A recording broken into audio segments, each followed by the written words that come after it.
Assalamualaikum warahmatullahi wabarakatuh dan salam sejahtera. Yang dihormati Profesor Dr. Sayuti Abdul Ghani, pensyarah kursus GGGD 5022, Sekolah dan Masyarakat serta rakan-rakan kalian. Kami dari kumpulan 2, Set 21 ingin membentangkan hasil kajian dan perbincangan kami yang bertajuk Pelajar tidak menduduki peperiksaan SPM minat ataupun tiada intervensi.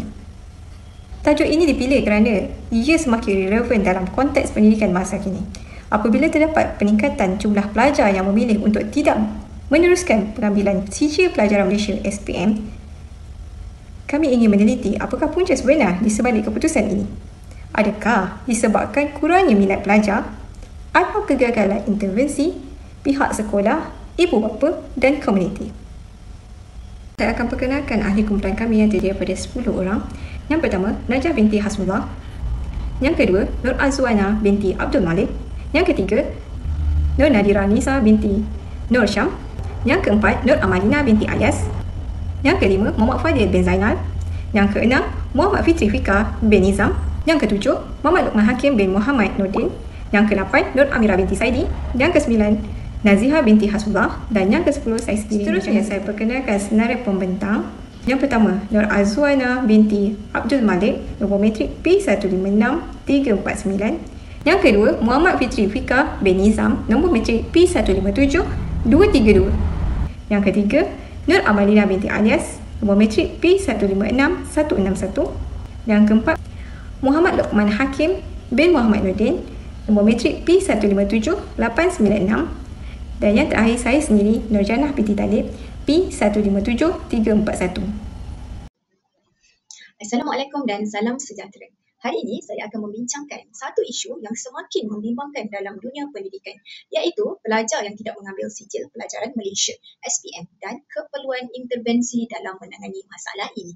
Pertama sekali, kita perlu faham maksud intervensi, di mana secara umum intervensi merujuk kepada tindakan ataupun langkah yang diambil untuk membantu menyelesaikan masalah atau memperbaiki keadaan. Dalam konteks pendidikan pula, intervensi ialah usaha khusus oleh pihak sekolah, guru atau kerajaan untuk membantu pelajar yang menghadapi kesukaran sama ada akademik, emosi ataupun tingkah laku. Justeru, persoalan yang timbul ialah adakah ini berpunca daripada kekurangan minat terhadap pendidikan formal atau adakah ini menunjukkan kegagalan sistem pendidikan menyediakan intervensi yang berkesan? Kesimpulannya, isu ini perlu dilihat secara menyeluruh. Pihak berkepentingan harus mencari pendekatan intervensi agar pelajar tidak tercicir daripada sistem pendidikan dan masa depan mereka lebih terjamin.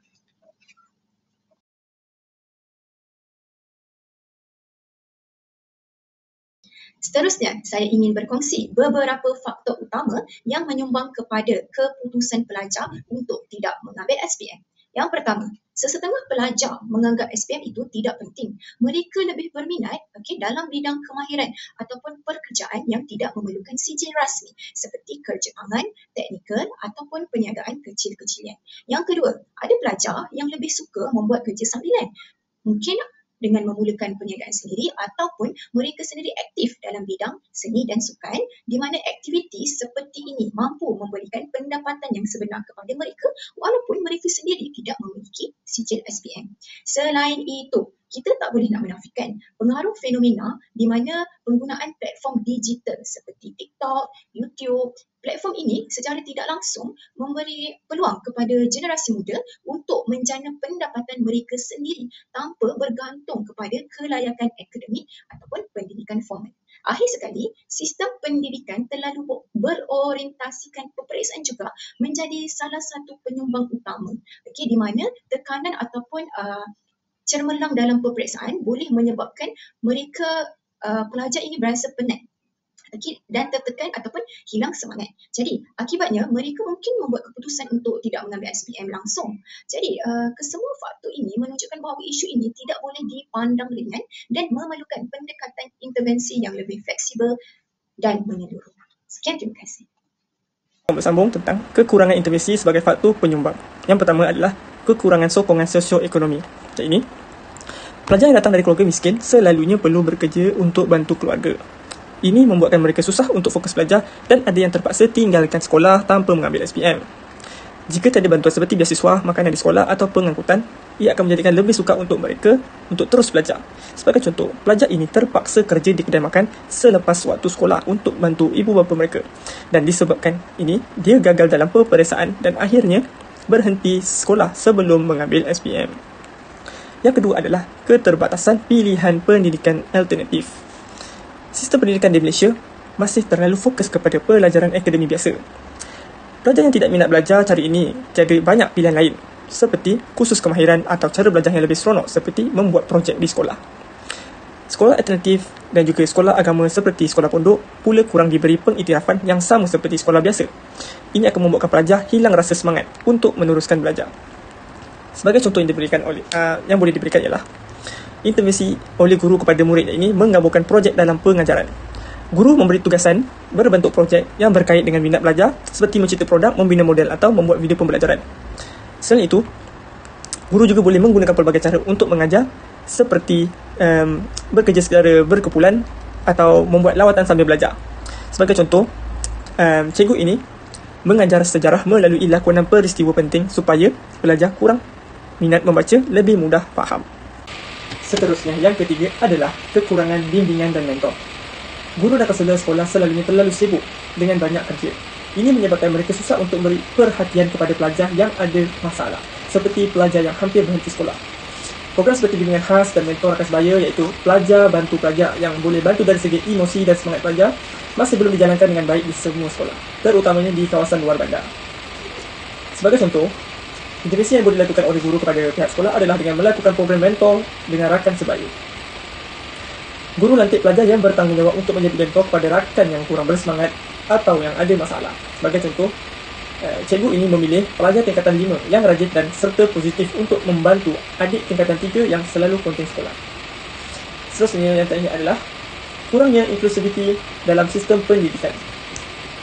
Pelajar dari komuniti terpinggir seperti orang asli dan pelajar migran sering hadapi banyak halangan.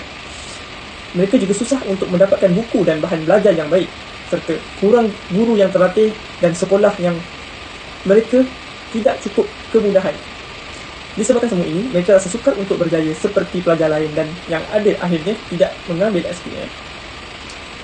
Contoh yang boleh dilakukan oleh guru ialah guru perlulah melakukan penggayaan dengan bahan pembelajaran yang lebih sesuai serta konteks budaya. Sebagai contoh, guru boleh menyediakan bahan bantu pelajar yang sesuai dengan latar belakang pelajar, orang asli atau migran. Sebagai contoh, guru BM menggunakan cerita ayat orang asli dalam pengajaran supaya pelajar lebih faham serta minat. Sekian daripada saya. Terima kasih. Baiklah, seterusnya, bagi perdebatan utama isu mengapa pelajar tidak mengambil SPM, terdapat 3 isu utama yang boleh menjadi perdebatan, iaitu yang pertama, isu minat pelajar ataupun kegagalan sistem. Yang kedua, pengaruh budaya dan persepsi keluarga. Manakala yang ketiga pula adalah tanggungjawab individu dan sistem pendidikan. Saya akan huraikan satu persatu mengenai perdebatan utama yang saya sebutkan tadi. Baiklah, isu pertama ialah isu minat pelajar ataupun kegagalan sistem pendidikan. Persoalan pertama yang kita boleh dapat daripada isu ini adalah, adakah benar pelajar ini betul-betul tidak berminat untuk menduduki peperiksaan SPM? Ataupun sistem pendidikan semasa yang gagal untuk menyediakan pengajaran yang interaktif dan menarik perhatian murid, sekaligus murid ini tidak berminat untuk menduduki SPM kerana mereka khawatir dengan apa yang mereka telah belajar yang mereka tidak dapat kesempurnaan dalam pembelajaran tersebut. Jika sistem pendidikan kita diolah dengan lebih interaktif dan aplikatif seperti pendidikan STEM maupun pendidikan secara hands-on seperti pendidikan teknikal dan juga pendidikan berdasarkan digital, kemungkinan besar penyertaan pelajar untuk mengambil SPM akan lebih tinggi kerana pelajar telah berminat untuk mempelajari hal-hal yang berkaitan dengan teknologi semasa dan juga kemahiran-kemahiran yang mereka rasa mereka perlu. Jadi, hal ini akan menyebabkan mereka lebih berminat dan seterusnya peperiksaan SPM ini akan dapat ditingkatkan penyertaannya. Baiklah, isu perdebatan seterusnya adalah isu pengaruh budaya ataupun persepsi keluarga. Bagi pengaruh budaya, contohnya pengaruh-pengaruh media sosial pada masa kini, mereka menyatakan SPM bukanlah segalanya. Ini sedikit sebanyak akan menurunkan minat pelajar untuk mengambil SPM dan seterusnya menyebabkan pelajar tidak minat untuk mengambil SPM ini kerana bagi mereka ini fikir ini bukanlah segalanya kerana pengaruh-pengaruh ini juga tidak mengambil SPM dan mereka boleh berjaya. Dan yang kedua adalah persepsi keluarga. Pesaja keluarga ini kadang-kadang datang daripada latar belakang keluarga yang susah dan mereka katakan baiklah kerja daripada ambil SPM, baiklah kerja daripada belajar, kerana umur-umur mereka ini sudah boleh untuk bekerja dan mendapat pendapatan kerana mereka adalah di golongan susah. Jadi sedikit sebanyak ini akan membuatkan murid pelajar ini tidak dapat fokus kepada pelajaran dan seterusnya tidak menarik minat mereka untuk mengambil SPM. Jadi isu perdebatan terakhir adalah tanggungjawab individu ataupun sistem pendidikan. Di sini persoalan utamanya adalah adakah kenapa pelajar ini tidak minat untuk mengambil SPM ni terletak pada tanggungjawab pelajar itu sendiri ataupun kepada sistem pendidikan seperti guru ataupun sistem pembelajaran itu sendiri yang menyebabkan mereka kurang minat. Jadi kat sini kita akan dapat terangkan satu persatu mengenai adakah keberkesanan terhadap intervensi melalui sistem pembelajaran itu sendiri akan meningkatkan kadar penyertaan pelajar untuk mengambil SPM, ataupun adakah daripada segi habit ataupun dari segi tingkah laku pelajar itu sendiri yang kita perlu tingkatkan supaya mereka ini cenderung dan minat untuk belajar dan seterusnya minat untuk mengambil SPM. Kesimpulannya, 3 isu utama bagi perdebatan utama akan kita bincangkan dalam akademik diskurs ini dan seterusnya saya akan beralih kepada bahagian yang seterusnya. Terima kasih. Cadangan penjelasan yang dapat diulaskan di sini adalah sistem pendidikan wajar menyediakan laluan alternatif yang setara dengan SPM seperti program IGCSE, CJ Konvensional Malaysia SVM atau pembelajaran berasaskan kompetensi. Kenapa? Kerana ini mampu memenuhi keperluan pelajar yang mempunyai minat dan potensi dalam bidang bukan akademik konvensional. Yang seterusnya adalah pelaksanaan program integrasi bolehlah bermula daripada peringkat awal menengah, iaitu daripada tingkatan 1 kerana penting. Dengan itu dapat mengenal pelajar berisiko tinggi dengan lebih awal. Tingkatan susulan juga seperti bimbingan individu dan sokongan khusus untuk mencegah keciciran awal pelajar dan memulihkan semangat pelajar tersebut. Dan yang seterusnya adalah perluasan kerjasama antara sektor pendidikan dan sektor industri boleh membuka lebih banyak lagi laluan kerja bagi pelajar tanpa keperluan menduduki SPM. Dan contoh latihan yang dapat diberi adalah seperti kemahiran langsung di tempat kerja dapat memberikan pelajar kemahiran praktikal yang relevan.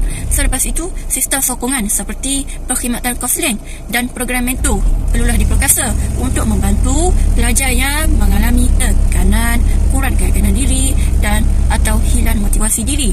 Sebab dengan ini dapat membantu meningkatkan kesejahteraan pelajar dan mempengaruhi keputusan mereka untuk kekal dalam sistem persekolahan. Terima kasih.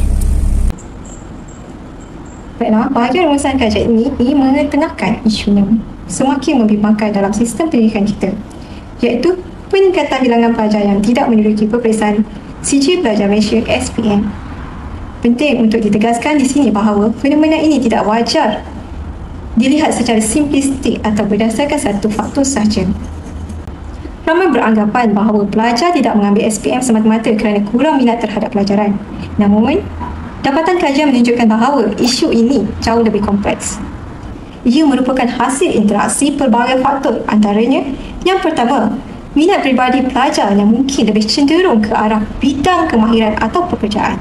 Yang kedua, kekangan sosioekonomi seperti tekanan untuk bekerja awal bagi menyara keluarga.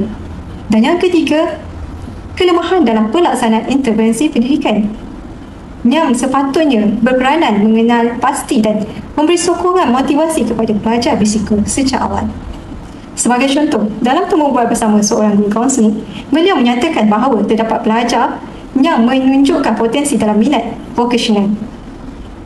Namun, kerana tiada sistem sokongan yang jelas, pelajar itu akhirnya tercicir dan tidak menduduki SPM. Ini menunjukkan kegagalan intervensi awal dalam menyesuaikan laluan pendidikan dengan minat dan keperluan pelajar. Justru, penyelesaian kepada isu ini memerlukan pendekatan menyeluruh dan holistik. Tidak cukup sekadar membina sistem peperiksaan yang kukuh, tetapi kita juga perlu menyediakan laluan pembelajaran yang fleksibel. Contohnya, memperbanyakkan program pendidikan dan latihan teknik dan vocational TVET, melaksanakan intervensi sosial seperti bantuan kewangan, bimbingan psikososial dan program mentor-menti untuk pelajar berisiko, Dan yang paling penting, mengubah cara fikir masyarakat terhadap definisi kejayaan dalam pendidikan. Bahawa kejayaan bukan hanya tentang mendapatkan A dalam SPM, tetapi juga melibatkan kebolehan membina kehidupan yang bermakna dan produktif mengikut potensi individu. Saya ingin akhiri dengan satu penegasan penting, bahawa pendidikan yang inklusif bukan sekadar menyediakan peperiksaan tetapi memastikan pelajar mempunyai jalan untuk berkembang. Ianya membawa maksud kita perlu membina sistem pendidikan yang benar-benar memberdaya, bukan meminggirkan. Setiap pelajar harus dilihat sebagai individu yang mempunyai potensi tersendiri, dan sistem kita seharusnya menjadi jambatan, bukan halangan kepada perkembangan mereka. Sekian sahaja dari saya. Terima kasih.